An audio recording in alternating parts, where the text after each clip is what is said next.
4월 8일 오늘의 말씀은 마태복음 27장 57절에서 66절입니다.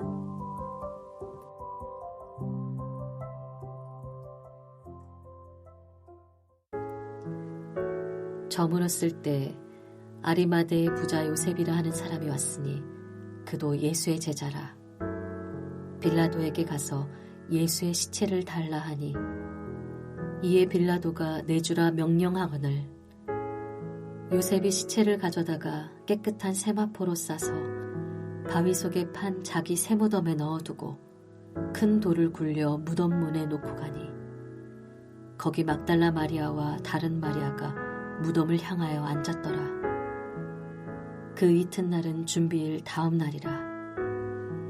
대제사장들과 바리새인들이 함께 빌라도에게 모여 이르되 주여, 저 속이던 자가 살아있을 때에 말하되 내가 사흘 후에 다시 살아나리라 한 것을 우리가 기억하노니 그러므로 명령하여 그 무덤을 사흘까지 굳게 지키게 하소서. 그의 제자들이 와서 시체를 도둑질하여 가고 백성에게 말하되 그가 죽은 자 가운데서 살아났다 하면 후의 속임이 전보다 더 클까 하나이다 하니 빌라도가 이르되 너희에게 경비병이 있으니 가서 힘대로 굳게 지키라 하거늘 그들이 경비병과 함께 가서 돌을 임봉하고 무덤을 굳게 지키니라.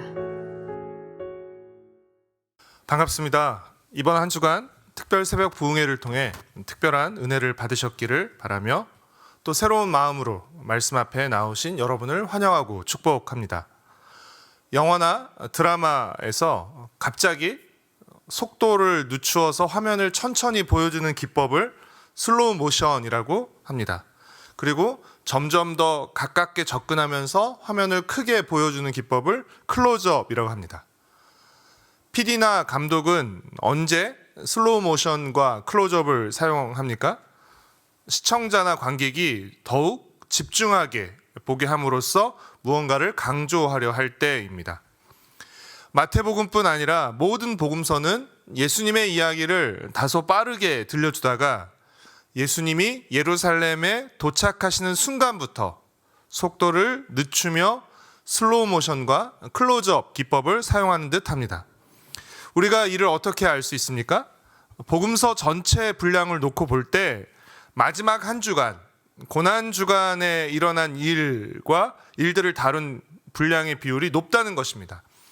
마태복음은 총 28장으로 이루어져 있는데 마지막 한 주간, 고난 주간에 일어난 일과 가르침은 마태복음 21장부터 27장까지 7장에 걸쳐 기록되어 있습니다.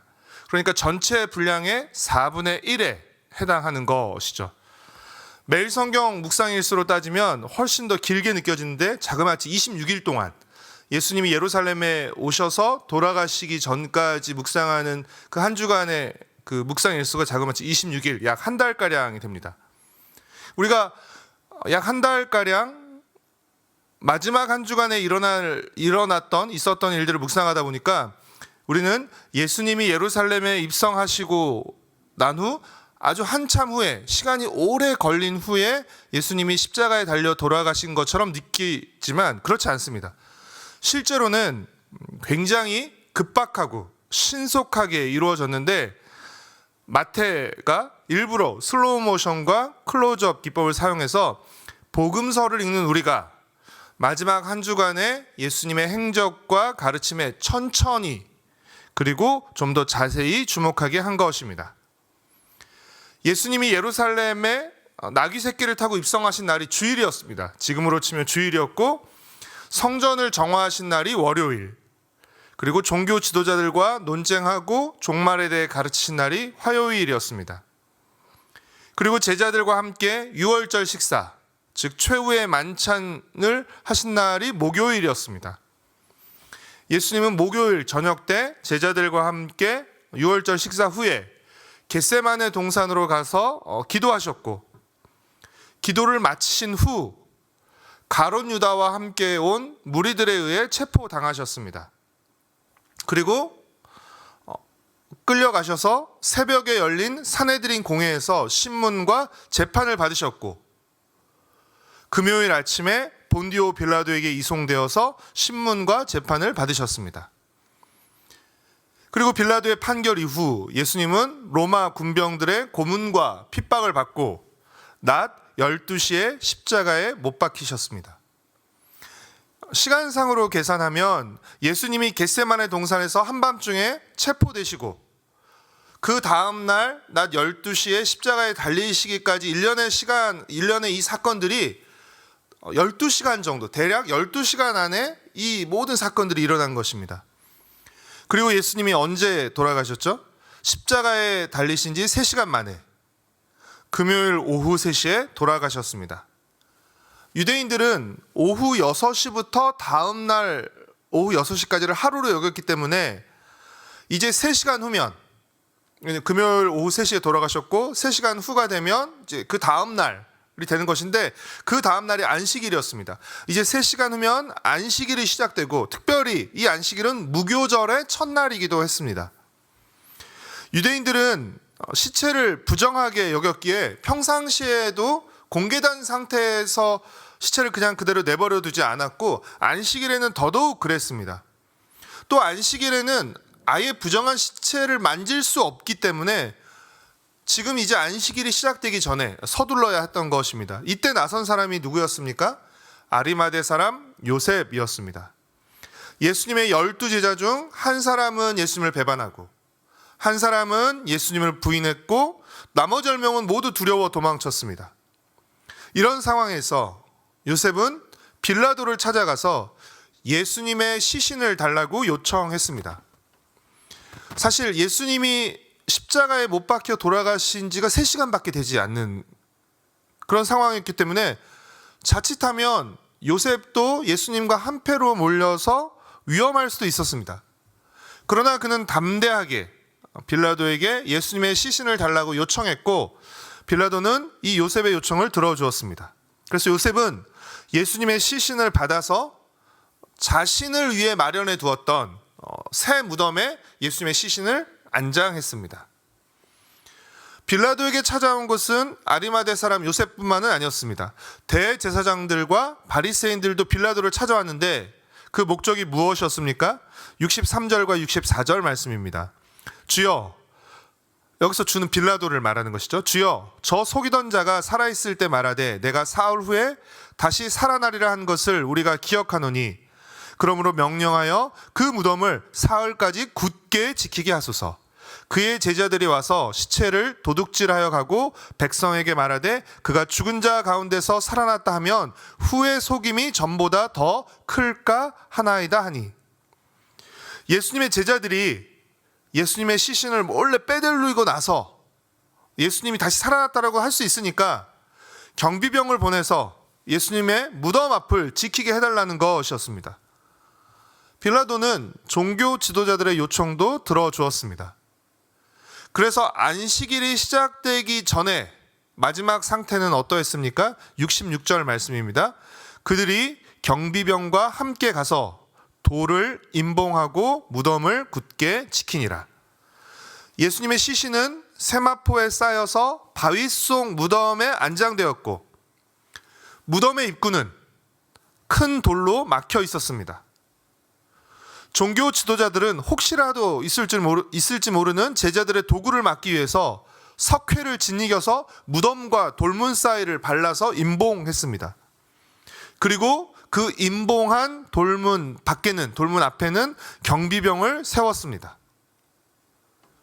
종교 지도자들은 예수님의 시신이 없어질 경우 자신들이 곤란에 처하게 될 것을 알았기 때문에 2중 3중으로 철저히 무덤을 지킨 것입니다. 그러나 아무리 2중 3중 철통같이 무덤 앞을 막아도 예수님의 부활을 막을 수는 없습니다. 그 누구도 그 무엇도 예수님의 부활을 막을 수 없습니다. 사랑하는 성도 여러분, 예수님은 안식일이 시작되기 직전에 돌아가셨고 안식일 후 첫날 그 다음날 부활하셨습니다. 그래서 우리는 예수님이 부활하신 이 안식 후 첫날을 주일로 기념해서 지키는 것입니다. 예수님은 급박하게 휘몰아치는 상황 속에서 그래서 모든 사람이 자신의 안위를 위해 배반하고 부인하고 도망치고 책임을 회피하는 가운데서도 우리를 구원하시려는 하나님의 뜻을 이루시려고 흔들림 없이 물러섬 없이 십자가를 향해 나아가셨으며 생명을 다하시기까지 순종하셨습니다. 죄와 불순종의 대가인 죽음을 순종의 죽음으로 대속하시고 부활하심으로써 우리에게 부활의 생명과 소망을 허락하신 것입니다. 예수님의 부활을 그 누구도 그 무엇도 막을 수 없었던 것처럼 예수님을 믿는 우리의 부활 역시 그 누구도 그 무엇도 막을 수 없을 것입니다. 그렇기에 예수님의 부활은 예수님을 믿는 우리의 운명과 결과를 뒤바꾼 기쁘고 놀라운 사건인 것입니다. 예수님을 통해 이미 시작된 부활을 기뻐하고 장차 완성될 부활을 소망하며 지금 여기서부터 부활의 기쁨과 소망을 누리고 심으며 살아가시기를 축복하고 소망합니다. 기도하겠습니다. 사랑하는 주님, 모든 사람들이 자신의 안위를 위해서 부인하고 배반하고 도망치고 또 책임을 회피하는 가운데 우리를 구원하시기 위해서 십자가를 향해 흔들림 없이 물러섬 없이 십자가를 향해 나아가셨던 그 주님의 순종과 용기와 인내와 희생을 기억합니다. 결코 우리가 이것을 당연한 것으로 또 쉬운 것으로 여기지 않게 허락하여 주시고 주님이 얼마나 기도하고 애쓰고 힘써 순종하며 이 길을 나아가셨는지를 하나님 되새기게 허락하여 주시고 그 주님의 순종의 죽음이 불순종의 대가인 그 죽음을 바꿔놓고 우리에게 새로운 생명을 주셨다는 사실을 잊지 않게 허락하여 주시옵소서. 주님을 배반하고 죽이고 또 주님의 부활을 막으려 했지만 주님의 부활을 결코 막을 수 없었던 것처럼 또 주님의 부활이 이미 시작되었던 것처럼 하나님 우리에게도 주님을 통해 부활이 소망되고 약속된 것을 믿고 부활의 소망과 기쁨을 가지고 살아갈 수 있게 허락하여 주시옵소서. 단순히 매년 돌아오는 절기로서의 부활절이 아니라 주님의 부활이 의미하는 바가 무엇이고 또 장차 우리의 운명과 결과를 어떻게 바꿔 놓았는지를 생각하면서 지금 이 땅에서부터 그 부활의 소망과 기쁨을 누리고 심으며 살아갈 수 있도록 주님 은혜를 베풀어 주시옵소서. 특별히 한 주간 특별 새벽봉회로 우리에게 은혜를 베푸신 것을 감사드리고 내일 또 우리가 함께 모여 예배드릴 때 주님 부활의 큰 기쁨을 큰 소망을 하나님 함께 누리고 기뻐하며 우리의 가슴 속에 그것으로 충만해지고 새로워질 수 있도록 주님 은혜를 베풀어 주옵기를 간절히 빌고 소망합니다. 어두워진 마음들, 상한 마음들, 약해진 그 모든 마음들을 부활의 소망으로 다시금 회복시켜 주시고 또 부응할 수 있도록 주님 은혜를 베풀어 주시옵소서. 감사드리오며 예수님의 이름으로 기도드렸습니다. 아멘. 하늘에 계신 우리 아버지여, 이름이 거룩히 여김을 받으시오며 나라가 임하시오며 뜻이 하늘에서 이루어진 것 같이 땅에서도 이루어지이다. 오늘 우리에게 일용할 양식을 주시옵고 우리가 우리에게 죄 지은 자를 사하여 준 것 같이 우리의 죄를 사하여 주시옵고 우리를 시험에 들게 하지 마시옵고 다만 악에서 구하시옵소서. 나라와 권세와 영광이 아버지께 영원히 있사옵나이다. 아멘.